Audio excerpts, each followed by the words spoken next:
Hey YouTube, Joeboy here. So, chapter 887 of One Piece is out, so if you haven't checked out that chapter yet, I suggest that you do so because I will be spoiling you. But now that you have, let's begin. This chapter once again reminded me just how much I love One Piece and how fantastic it is. Oda has a skill of taking a very dangerous situation and just making it fun. And there might be people who enjoy reading different kinds of stories who maybe determine this to be some kind of negative, but I really don't. It's part of the magic of One Piece. You have death behind you and Charlotte Opera another form of death in front of you.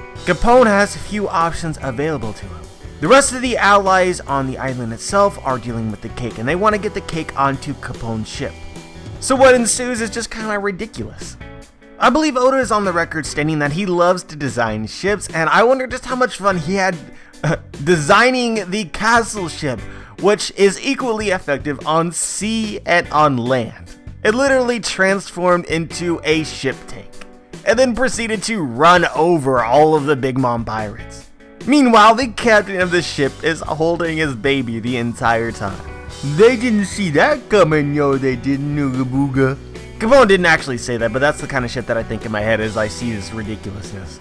But you know, while I did enjoy this immensely, another part of this is probably part of the reason why some people are disappointed in the Big Mom Pirates and disappointed in Big Mom. Big Mom was initially introduced as a character who knew everything. As Peckham said all the way back in Zou, that is the power of the Yonko. But yet, for some reason, her and her crew seemed unaware of something that Capone's ship could do. So you either have to assume that Capone never used this ability, or what was said in the beginning was just kind of a front. Not really the case. But yeah, Capone being the terror of the West Blue that he was, I would be really surprised if the West Blue didn't speak about Capone's land-traveling ship, at least, you know, some people. He would have used it once, and it could be the stuff of legends. That's what makes the most sense to me. For me, Oda really seems to have backtracked hard on the idea that the Big Mom Pirates are omniscient. But anyway, the next task, after avoiding the Big Mom Pirates, was to get the cake on the ship, and of course Sanji is the one to kick this huge thing up into the air perfectly where it needed to go. So I feel like a lot of Sanji fans would make this into some kind of Sanji feat, but if you are one of the Sanji fans that are doing this, most likely it is out of desperation for lack of Sanji feats. This is honestly pretty standard Sanji stuff. The feat in this instance is Pudding's reaction to it. This woman is nutting left and right. And real talk guys, Pudding is cute. This is Sanji's biggest win in his entire life. But yeah, I suppose that this gets us into the real meat of the chapter, the thing that is worthy of talking about the most. And this chapter, it was Pound. Did anyone else think that this came out of left field? Pound's there, you know, oh, I gotta meet up with Chiffon, and dead. He died. Rip Pound. I hope you find much apple juice up in heaven. But no, real talk, I really enjoyed what Oda did with Pound in this chapter. The way that Oda used Pez in order to create emotion for Pound, the way that Pound was sort of okay with what he needed to do and that he was satisfied, even smiled just before his death. And how Oda brought that back around to Pound essentially being irrelevant, nobody knowing or caring about him. But for one reason or another, the baby Pez seemed to have this sense that this person was important, relevant to him in some way or another. Thought it was great. So yeah, Pound is dead, right? Well, you know, I want to say yes. It's really interesting, actually. I don't have a great argument for how it is possible for him to have survived this. But I don't believe in his death. Blame Oda. Oda has conditioned me to not trust when Oda teases or cliffhangers characters' deaths. It just never happens, pretty much. It's not my fault I believe it, it is Oda's fault. So if you are sure Pound is dead and you are mad at me for saying or even speculating that he is alive, hit it up with the big dog. Insanity is doing the same thing over and over again and expecting different results.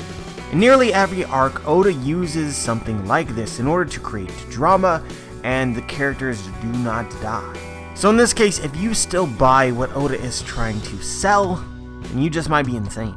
But if you're just hoping that Pound stays dead, then I would actually agree with you. I think that if there's one criticism of One Piece as a whole that I have, it's how Oda handles death.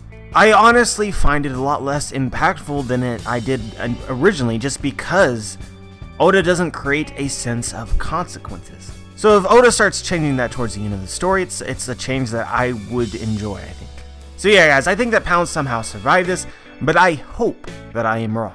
But yeah, let's talk about this a little bit more. So there's an actual story reason why I think that Pound will end up being alive. I think that there's something that still needs to be accomplished with him.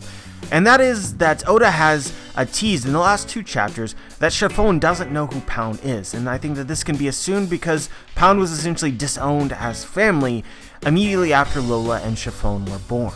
I don't think that Oda would have made this a thing if it were not true that at some point in the future, Chiffon will come to realize that Pound is her father. And she cannot do that if Pound is dead, while only a baby even cares that he died. In addition to this, I also think that Pound needs to meet Lola before the end of the story. But the real hurdle that you need to overcome in this situation, above any other death in this arc or any other, is a rationale for how it would even be possible for him to survive. We see Oven coming in hot with a sword. It appears as though he's about to behead Pound. And we even see this sword, but not the body, afterwards dripping blood. Side note, if Pound actually got beheaded, this would be oddly fitting, because Big Mom is in parts inspired from the Queen of Hearts from Alice in Wonderland. Off with their heads. Also, fun fact is when Pound was initially introduced, his body was completely covered in dirt. You could only see his head. But anyway, back to the question. Who would have possibly saved Pound? Certainly nobody would attempt to purposefully save Pound because Pound is irrelevant. So it feels like if anyone actually did save Pound, that it would have been Pound's stroke of luck. Somebody happened to be at the right place at the right time, with their own motives for harming Oven.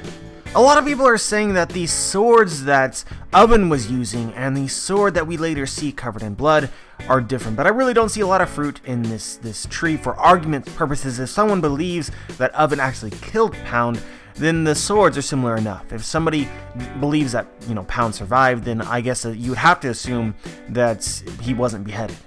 But I don't think that this point is going to change anyone's perspective. Another point that people are throwing in is that Oven's sword was superheated, so it wouldn't be dripping blood. Being water-based, it would be steamy. But Oda is known for these slight drawing inconsistencies in the past, so again, I don't think that people are going to be overly persuaded by this if they believe that Pound is dead. So I really see no way of winning this argument until something changes. But the best ideas that I have heard for who could have possibly saved Pound, again, they wouldn't have purposely saved Pound, Pound would have just been saved by luck, is that we know that Stussy is in Whole Cake Island. We know that the transponder snails that are patrolling the oceans have been removed, so potentially Stussy contacted other members of CP0, and they decided to take a cheap shot on Oven while he was there. Potentially even the Marines have been called. Maybe there's a buster call and they've snuck in. I think that would be pretty surprising, but I guess more possible than other ideas. Another idea is that the Underworld Emperors attacked Oven with his back turned. Maybe to potentially take his bounty or take revenge on the Big Mom Pirates for, everything that Big Mom has potentially done against them. Other than these 2 speculations, the ideas are kind of crazy, if these 2 ideas aren't crazy in the first place. But yeah, moving on to the end of this chapter, we can see Big Mom and her fleet bearing down on these Straw Hats on the Sunny. How Big Mom actually made it to this fleet by the time that they caught up with the Sunny is a question in and of itself, but I suppose that we just have to assume that Perospero was eventually able to get through to her and tell her that the cake is in that direction, and being as fast as she is, she just caught up. Very curious how this all plays out because Sanji, Pudding, and Chiffon and Capone just left Chocolate Town. So unless there was some kind of time skip, it seems as though Big Mom and her crew will catch up to the Strads on the Sunny before they get there. Oda is typically good about showing lapses in time, and he didn't in this case, so I assume that the 2 events happen at the same time. So my only hope is that something interesting occurs between the Strads on the Sunny and the Big Mom Pirates and their fleet.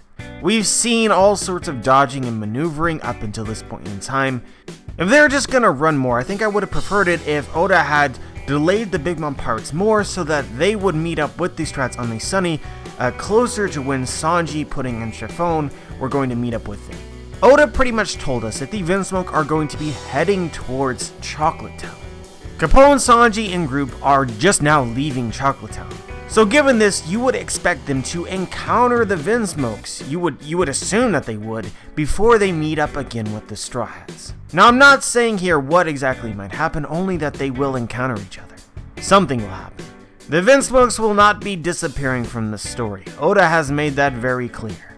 But anyway guys, great chapter as always. Let me know what you think. Let me know if you noticed anything from this chapter that I may have missed. Just share your thoughts. Like the video if you liked the video, dislike the video if you disliked the video. Make sure to subscribe if you want to be notified from my future content. And as always guys, have a wonderful day.